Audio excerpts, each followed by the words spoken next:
Assalamualaikum warahmatullahi wabarakatuh. Saya Izka Nurhaliza Steningrum dari kelas 11 IPA 3 akan menjelaskan tentang sejarah pramuka di dunia dan di Indonesia. Teman-teman, salam pramuka. Sejarah pramuka di dunia tidak jauh dari bapak pramukanya sendiri, Robert Baden-Powell.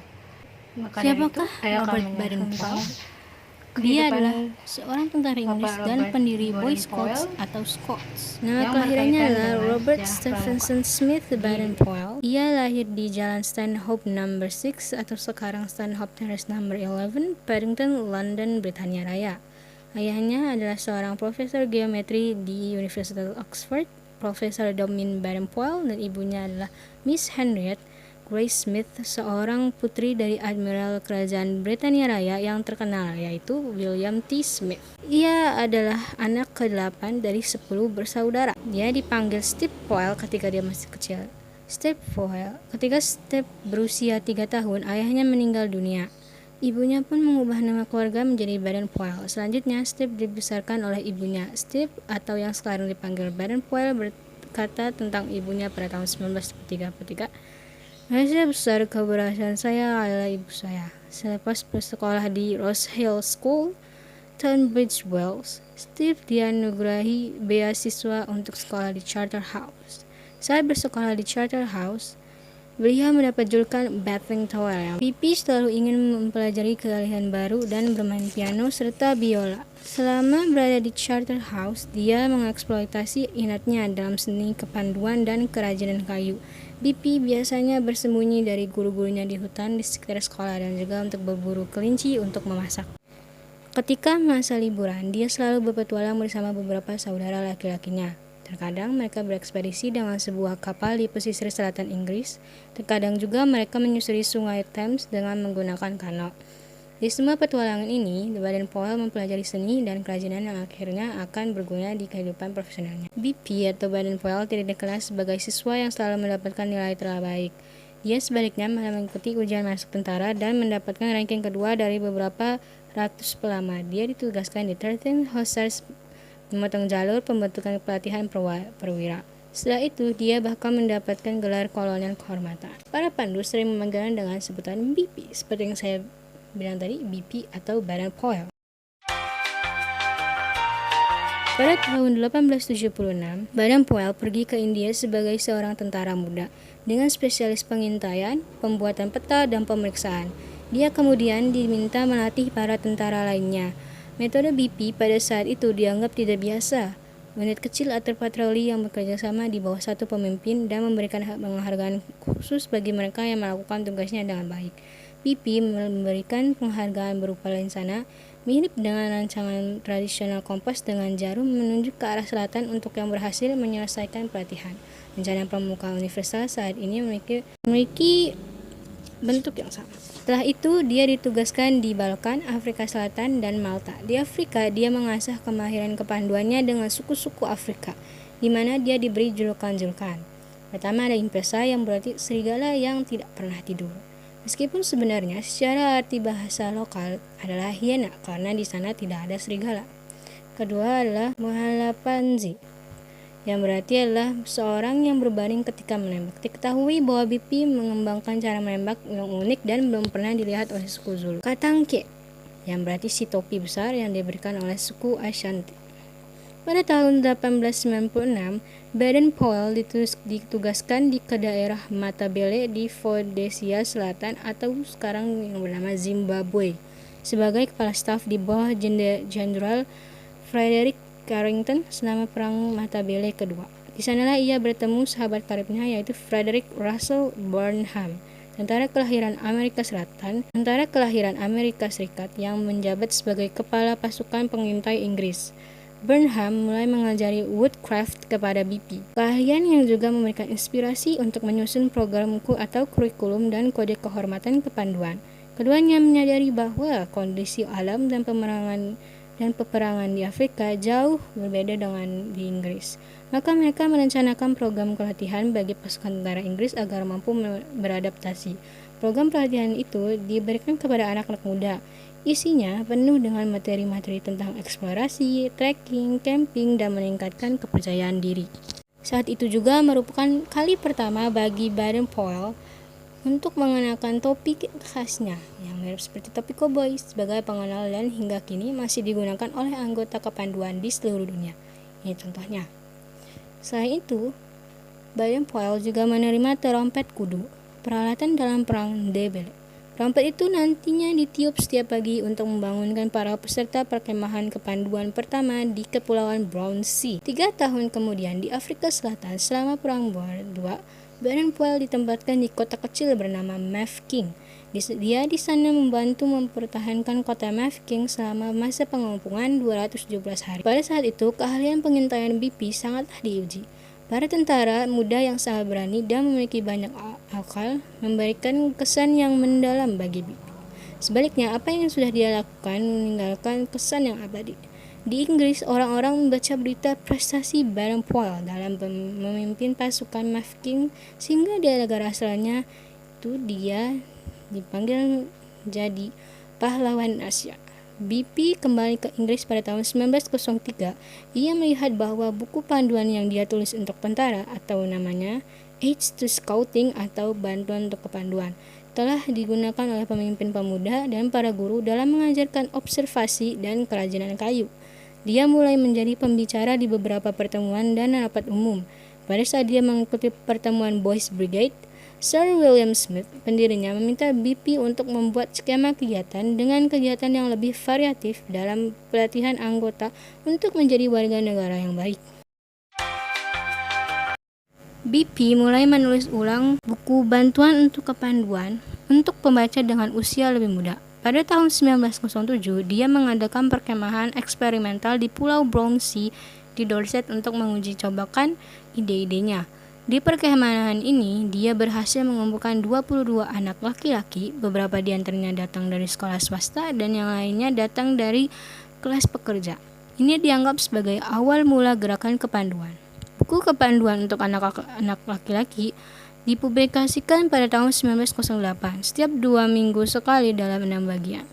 Sejak itu muncullah beberapa kelompok patroli pramuka yang terdiri dari sejumlah anak laki-laki yang ingin mencoba ide-ide dalam buku tersebut, yang awalnya hanya merupakan alat bantu pelatihan untuk organisasi yang sudah berdiri, akhirnya justru menjadi buku panduan bagi gerakan baru yang mendunia. Suatu pertemuan untuk semua pramuka diadakan di Crystal Palace di London 1908, di mana Baden-Powell menemukan gerakan Pandu Putri yang pertama. Pandu Putri kemudian didirikan pada tahun 1910 di bawah pengawasan saudara perempuan Baden-Powell, Agnes Baden-Powell. Walaupun dia sebenarnya dapat menjadi panglima tertinggi, Baden-Powell memutuskan untuk berhenti dari tentara pada tahun 1910 dengan pangkat letnan jenderal menuruti nasihat dari Raja Edward ke-7 yang mengusulkan bahwa ia lebih baik melayani negaranya dengan memajukan gerakan pramuka. Dengan itu, dia dapat mencurahkan sepenuhnya antusiasme dan energinya untuk mengembangkan Boy Scouting dan Girl Guiding. Dia berpergian ke seluruh dunia untuk mendorong pertumbuhan dan memberikan inspirasi. Pada tahun 1912, BP menikahi Olive Swams yang terus mendampingi dan memberikan bantuan serta sering terlibat dalam pembimbingan dan kepanduan. Istrinya pun ikut beserta dalam perkembangan Girl Guiding. Mereka memiliki 3 orang anak, Peter, Heather, dan Betty. Dari Olive, Baden-Powell nantinya akan dikenal sebagai pimpinan pembimbing dunia. Jambore Kepanduan Dunia pertama kali diadakan di Olympia, London pada tahun 1920. Pada saat acara penutupan, BP dipilih dengan suara bulat sebagai pimpinan pramuka dunia. Pada Jambore Dunia ketiga, yang juga diadakan di Inggris, Prince of Wales mengumumkan akan diberikan gelar bangsawan oleh His Majesty the King. BP mengambil gelar Lord Baden-Powell of Gilwell. Gilwell Park adalah pusat pelatihan internasional yang diciptakannya untuk para pembina pramuka. BP sudah menulis kurang lebih dari 32 buku. Dia menerima gelar kehormatan dari 6 universitas. Sebagai tambahan, BP juga mendapatkan 28 penghargaan asing serta 19 penghargaan pramuka dari seluruh dunia. Hebat bukan? Pada tahun 1938, BP jatuh sakit dan memutuskan untuk kembali ke Afrika yang memiliki arti mendalam untuk hidupnya. dia memutuskan untuk memasuki masa semi pensiun di Nyeri, Kenya. Di tempat itu, BP tidak bisa mengekang energinya dan kembali menulis buku dan membuat sketsa. Pada tanggal 8 Januari 1941, pada usia 83 tahun, BP meninggal dunia. Tempat peristirahatan terakhirnya adalah sebuah makam kecil di Nyeri dengan pemandangan gunung Kenya. Di batu nisannya tertulis Robert Baden-Powell, pimpinan pramuka dunia, dan dikelilingi oleh lencana Boy Scouts dan Girl Guide. Lady Olive melanjutkan pekerjaan suaminya mempromosikan kepramukaan dan kepanduan pemudi ke seluruh dunia sampai beliau meninggal dunia pada tahun 1977. Lady Olive dimakamkan di sebelah makam suaminya di Nyeri, Kenya. BP sudah menyiapkan pesan perpisahan untuk para anggota pramuka yang dipublikasikan setelah kepergiannya. Nasihatnya berisi, selalu mencoba sehingga ketika tiba waktunya, dunia yang kita tinggalkan telah menjadi lebih baik daripada ketika kita dilahirkan. Setelah kita mengetahui tentang sejarah pramuka di dunia, sekarang kita belajar tentang sejarah pramuka di Indonesia. Awal organisasi pramuka di Indonesia ditandai dengan munculnya cabang milik Belanda dengan nama Nederlandisch Pathfinders Organisatie atau NPO pada 1912 yang kemudian berubah nama menjadi Netherlands Indisch Pathfinder Vereniging atau NIVP pada 1916. Di tahun yang sama, Mangkunegara ke-7 membentuk organisasi kepanduan pertama Indo dengan nama Javanese Pathfinder Organisatie atau JPO. Lahirnya JPO memicu gerakan nasional lainnya untuk membuat organisasi sejenis pada saat itu, di antaranya ada Hizbul Wathan atau HM pada 1918, JJP atau Jong Java Pathfinderij pada 1923, National Pathfinders atau NP, National Indonesisch Pathfinderij atau NATIPIJ. Ada Pandu Pamuda Sumatera atau PPS. Penyatuan organisasi Pandu diawali dengan lahirnya INPO atau Indonesisch Pathfinderij Organisatie pada 1926 sebagai peluburan dua organisasi kepanduan, National Pathfinderij Organisatie atau NPO dan Jong Indonesisch Pathfinderij Organisatie atau JIP. Melihat semakin banyaknya organisasi pramuka milik Indonesia, Belanda melarang organisasi kepramukaan di luar milik Belanda menggunakan istilah Pathfinder. Oleh karena itu, Kiai Haji Agus Salim memperkenalkan istilah Pandu atau kepanduan untuk organisasi kepramukaan milik Indonesia. Pada 23 Mei 1938 muncul PAPI atau Persaudaraan Antar Pandu Indonesia yang anggotanya terdiri dari INPO, SIAP, NATIPIJ, dan PPS. Setelah kemerdekaan lahirlah kepanduan yang bersifat nasional yaitu Pandu Rakyat Indonesia pada 28 Desember 1945. Dalam perjalanan sejarahnya, organisasi kepanduan yang jumlahnya ratusan dibagi menjadi beberapa federasi. Menyadari adanya kelemahan dari beberapa federasi tersebut, maka dibentuklah KINDO atau Persatuan Kepanduan Indonesia. Namun juga terkendala karena kurangnya kekompakan antara anggota yang tergabung di dalamnya. Pada 1960, pemerintah dan MPRS berupaya membenahi organisasi kepramukaan di Indonesia. Sebagai tindak lanjut upaya tersebut, pada 9 Maret 1961, Presiden Soekarno mengumpulkan tokoh-tokoh dari gerakan kepramukaan di Indonesia.